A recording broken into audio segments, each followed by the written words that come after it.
Rational exponents, let's get going. In this video, we'll learn what rational powers represent and how they behave, convert between rational and exponent form and radical forms, and simplify expressions with rational powers. Now, rational has the word ratio in it. It means fraction. So a rational exponent is like x to the 1/2. X to the 1/2 means the square root of x.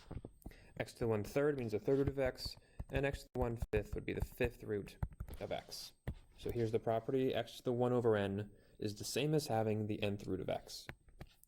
If you have numbers in the denominator and numerator of a fraction besides just 1, then you get a root and a power.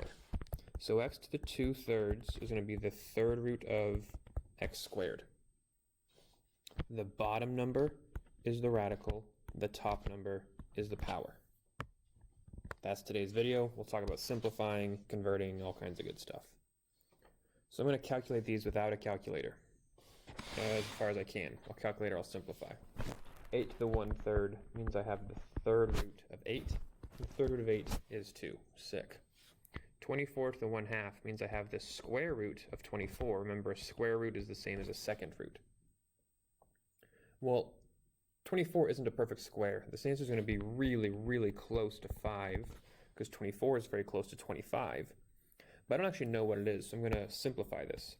24 has a 4 in it, so that's actually 2 root 6. Yeah, that's as far as that simplifies. 16 to the 2/3 means I'm doing the third root of 16 squared. Now, if I could simplify the third root of 16 really cleanly, I would. I mean, I'll talk about that. I can take the third root of 16. Well, that's 2 times 2 times 2 times 2, and there's 3 2's in there. So I could pull that out and call that 2 times the third root of 2.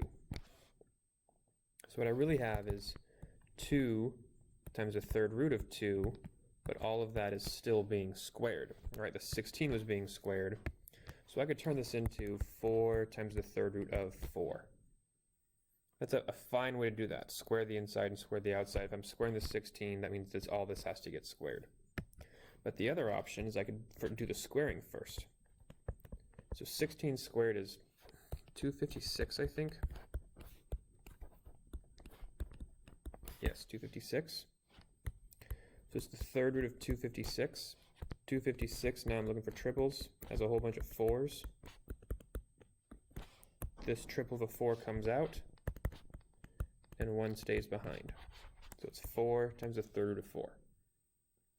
Typically, I recommend you make the number smaller before you make it bigger. Do the root, then do the power, but it's not always going to be the best option.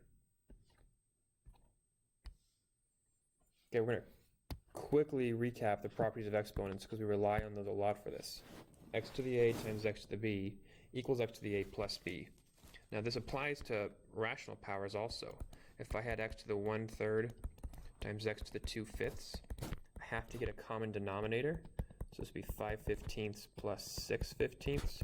I would call this x to the 11/15. To add the fractions, I need to have a common denominator. If I have a power of a power, so say I have x to the 1, I'll do 4/3, all of that to the power of 3 over 2, those multiply. So this is going to become x to the 4/3 times 3/2, which is 12/6, which is actually just x squared.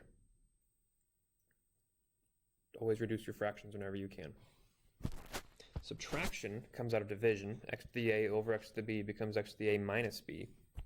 So if I had x to the 4/5 divided by x to the, 2/7, so let's pick 7 because I don't like the number 7.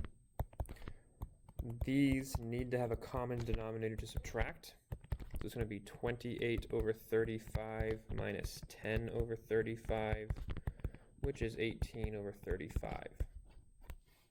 I don't think you'd see that actual fraction power come up very often, but there it is. Don't forget, anything to the 0 power is 1. That doesn't need any example here, just anything to the 0 is 1. The negative power is important though. If I have x to the negative 2/3, that becomes 1 over x to the 2/3. Now, if you remember in our last video, we talked about how you can't have radicals in the bottoms of fractions. So we're going to have to rationalize this. We'll talk about that a lot in just a second, but let me finish this example. If I multiply both the top and the bottom by the third root of x, the top becomes the third root of x, the bottom becomes the third root of x to the third. So it's the third root of x over x. Now why did I pick the third root of x? Because this was x squared, and I wanted to make it match this power of 3, so I had to add one more x. If I had 1 over the third root of x, I'd do the top and the bottom by the third root of x squared. So this power plus this power adds up to this index.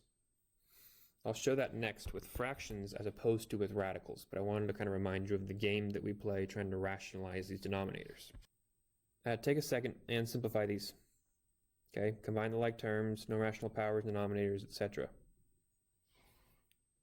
Your second is up. I hope you paused. This just becomes a, because it becomes 2/3 plus 1/3, which is 3/3, and a to the 3/3 is just a. 1/3 plus 2/3 is a to the 3/3. 3/5 plus 1/4 needs a common denominator, so it's 12 over 20 plus 5 over 20, so that's a to the 20, nope, a to the 17 over 20. 1/2 times 1/3 is a sixth, so that's a to the 1/6. 3/2 minus 1/3 also needs a common denominator. 9/6 minus 2/6, so it's 7/6, x to the 7/6.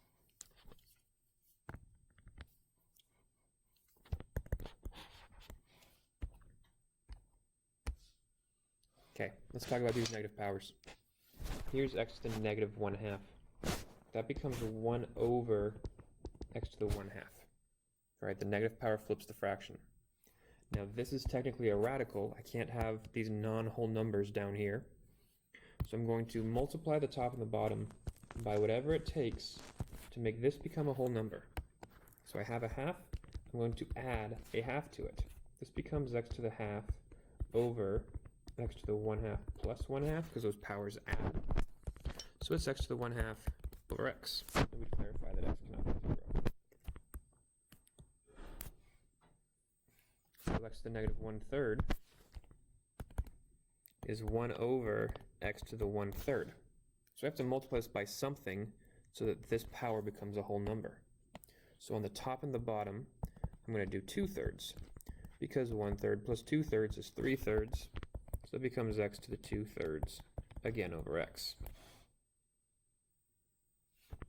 X can't be 0.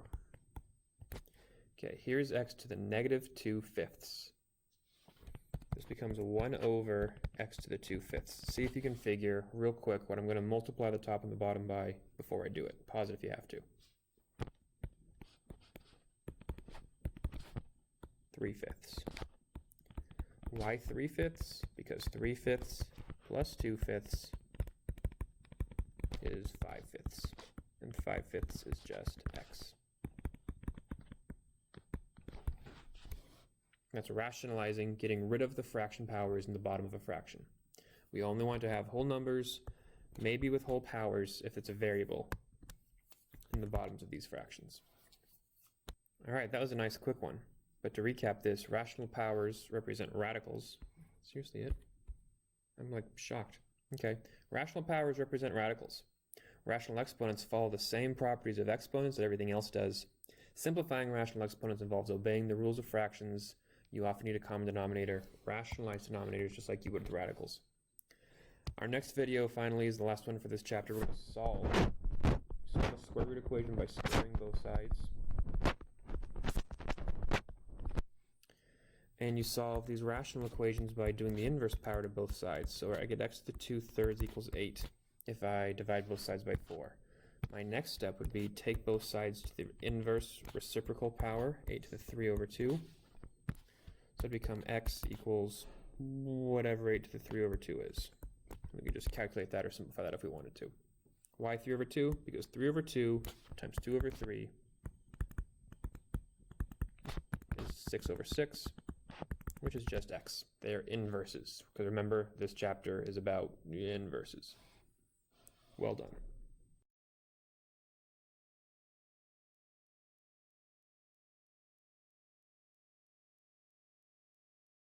Guilds, because no one's on there. And then you stop getting invited to other guilds, because it shows that you're in a guild. So like, I was in a guild once where I was the only active player. There's like 50 people in it. I'm the only one still playing. It was beautiful. How long did that last?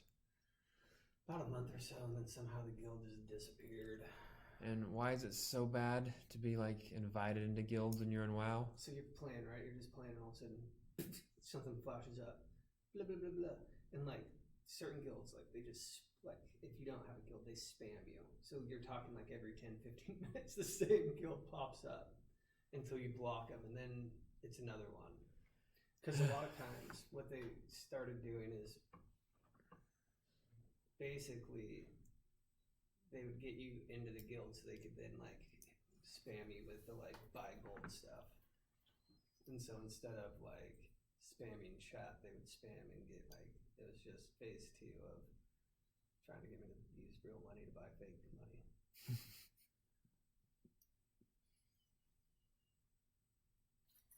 I've never used real money to buy fake money. No. I have used real money to buy fake cards, but that's just playing the game. I've used real money to play the game.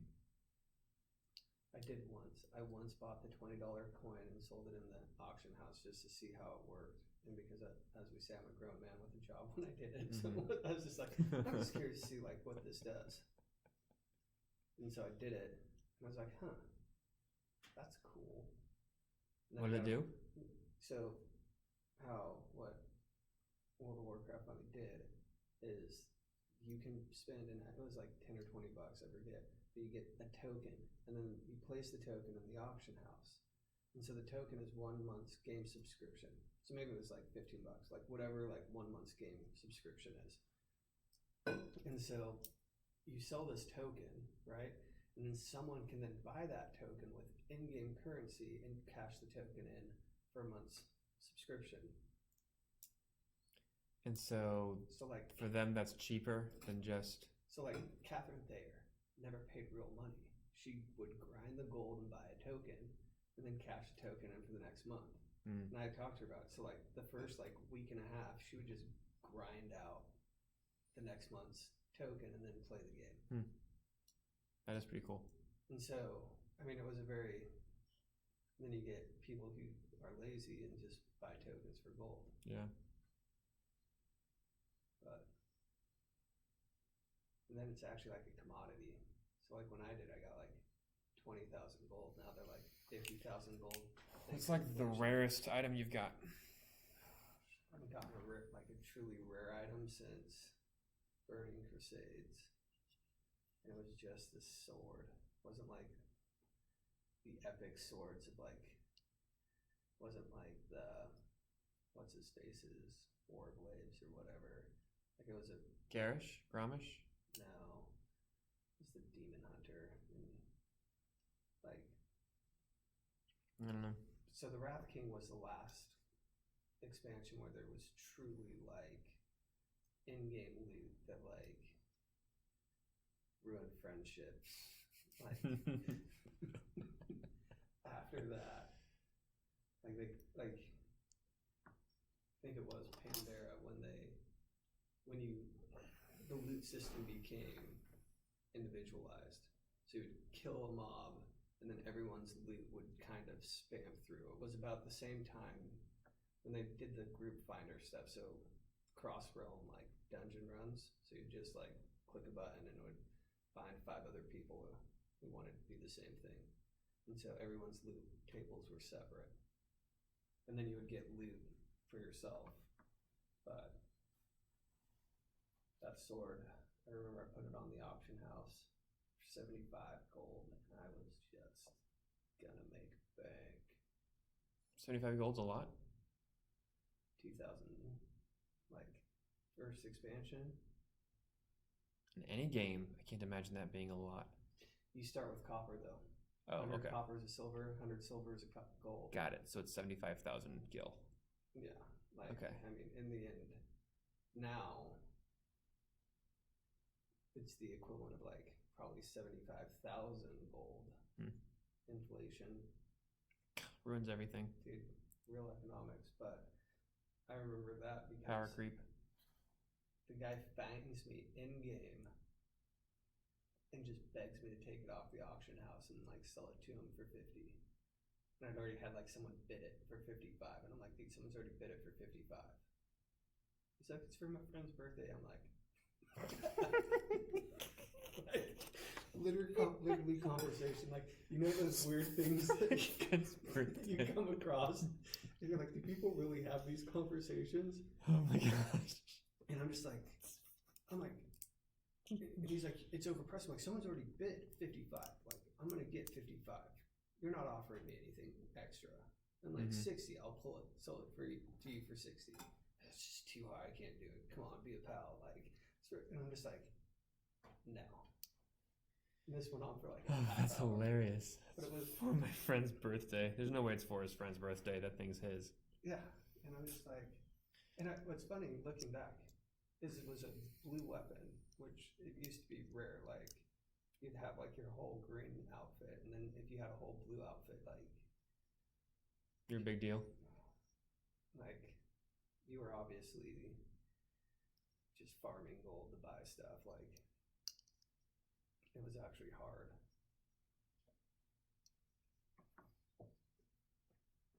It's like when I was selling my my Nintendo games, and the collection was worth like $500.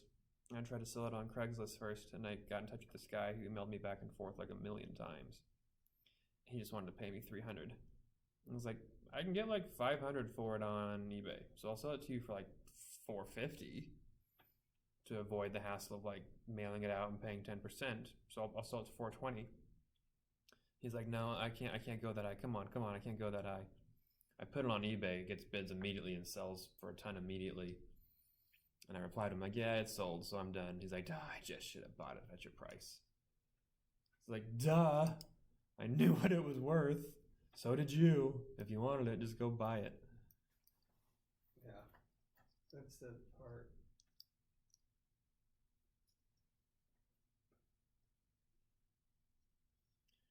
All right, I can't spend all day talking about WoW.